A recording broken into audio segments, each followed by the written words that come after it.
ஆண்டவராகிய இயேசு கிறிஸ்துவின் விலையேறப்பட்ட நாமத்தினாலே ஆண்டவர் எங்களுக்கு கொடுத்ததான ஏஜே பவர் மினிஷன் சார்பில் இயேசுவின் நாமத்தில் அன்பின் வாழ்த்துக்களை தெரிவித்துக் கொள்கிறேன். ஹல்லேலூயா. எனக்கு அருமையானவர்களே, ஒவ்வொரு நாளும் இணையதளத்தின் மூலமாய் கர்த்தருடைய வார்த்தை ஒளிபரப்பாகிறது. ஏஜே பவர் மினிஸ்ட்ரி சேனலில் அன்பின் வார்த்தைகள் ஒவ்வொரு நாளும் வெளியாகிறது. நீங்கள் காணுங்கள், உங்கள் உறவுகள் நண்பர்களுக்கு சொல்லுங்கள். தேசமெங்கும் தேவனுடைய வார்த்தை கடந்து போகட்டும். கர்த்தர் மகிமைப்படுவாராக. ஹல்லேலூயா. உங்களை அளவில்லாமல் கர்த்தர் ஆசீர்வதிப்பாராக. போகட்டும். இன்றைக்கு நாம் கர்த்தருடைய வார்த்தைக்கு நேராய் கடந்து வருவோம். லூக்கா நற்செய்தியின் புத்தகம் 13ஆம் அதிகாரம் 13வது இறை வார்த்தை. இயேசு அவளை பார்த்து அவள் மேல் கைகளை வைத்தார். அவள் நிமிர்ந்தாள். வேதம் சொல்லுகிறது, அனைவரும் தேவனை மகிமைப்படுத்தினார்கள். இயேசு அவளை சந்திக்கிற அந்த நிகழ்ச்சியை தேவாலயத்தில் 18 ஆண்டு காலமாக நிமிரக்கூடாத ஒரு கூனியை இயேசு சந்திக்கிற இந்த நிகழ்ச்சியை தான் லூக்கா நற்செய்தியின் புத்தகத்திலே நாம் வாசிக்கிறோம். எனக்கு அருமையானவளே, அவள் நிமிர்ந்தாள். இயேசு கைகளை வைத்தவுடனே 18 வருஷம் அவளை கட்டி வைத்திருக்கிற அந்த பிசாசின் கட்டுகள் இயேசுவின் கரம் பட்டவுடனே விடுதலையானது. ஏதோ ஒரு சூழ்நிலையிலே தலை குனிந்து தள்ளப்பட்டு நிமிர முடியாதபடி நிற்கின்றீர்களோ, கடன் பாரத்து நிமித்தம் நெருக்கத்தில் நிற்கின்றீர்களோ, வேதனையோடு இருக்கின்றீர்களோ, உங்களோடு தான் கர்த்தர் பேசுகிறார். எவ்வளவு ராப்பகலாக நான் சம்பாதிக்கிறேன், ஆனாலும் விடுதலை இல்லை, ஆனாலும் விமோசனம் இல்லை, ஆனாலும் விருத்து இல்லை என்று சொல்லி கலங்கி நிற்கிற என் அன்பு தாயே, தகப்பனே, பிரியமான தம்பி, தங்கையே, சகோதரன், சகோதரியே, உன்னோடு கர்த்தர் பேசுகிறார்.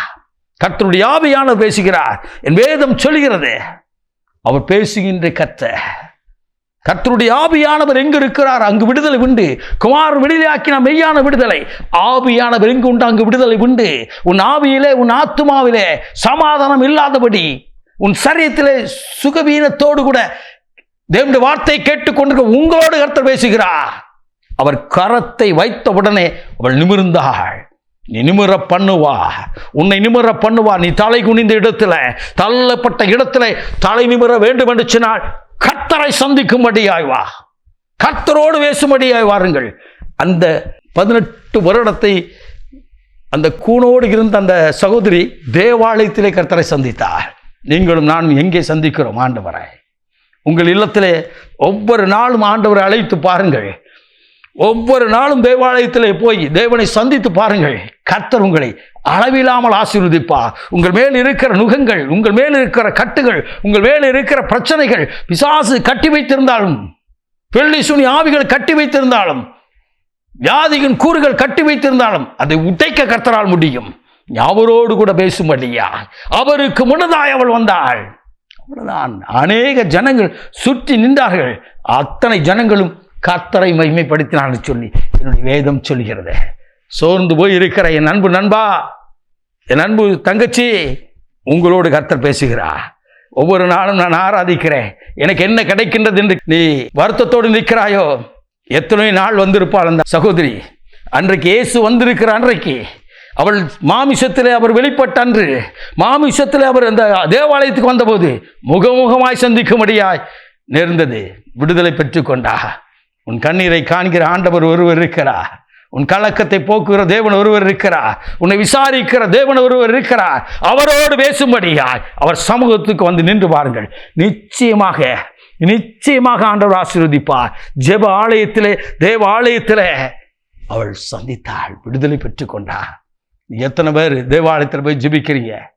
எத்தனை பேர் ஒவ்வொரு நாளும் ஆண்டவருக்கு முன்னதாக வந்து நின்று வேதத்தை வாசித்து ஜெபிக்கிறீர்கள்?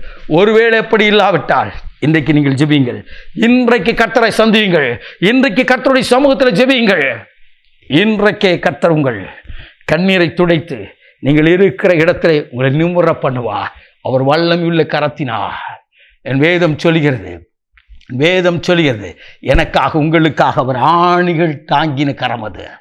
உன்னை ஆறுதல் படுத்துகிற கரம் அது. உன் வியாதிகளை நீக்கிற கரம் அது. உன்னை தொட்டு சுகமாக்குவா. நாம் ஜெபிப்போமா? மகா பரிசுத்தம் உள்ள தகப்பனே, இந்த அற்புதமான வேலைக்காய் சோத்திருக்கிறோம் அப்பா. உம்முடைய வார்த்தைகளை கேட்டு கொண்டிருக்கிற உம்முடைய ஜனங்கள் மேல் நீர் கரத்தை வைப்பீராக. இயேசு சுவாமி, நீர் கண்டீரே அன்று 18 வருடம் சாத்தானவன் கட்டி வைத்திருந்த கட்டுகளை உடைக்கும்படியாய் அவளை நிமிரப் பண்ணின தேவன் இன்றைக்கு உடைய வார்த்தையை கேட்டுக்கொண்டிருக்கிற ஒவ்வொரு குடும்பத்தையும் அதே இடத்திலே தலை நிமிர பண்ணுவீராக. நீர் அப்படியே செய்வதற்காக நன்றி. அவன் மேல் இருக்கிற எல்லா நுகங்களும் இயேசுவின் நாமத்தில் முறிக்கப்படுவதாக. அற்புதம் செய்து மகிழப்படும் இயேசு கிறிஸ்துவின் விலையேறப்பட்ட நாமத்தில் ஜெபிக்கிறோம் ஜீவனுள்ள நல்ல பிதாவே. ஆமென். ஆமென். God bless you.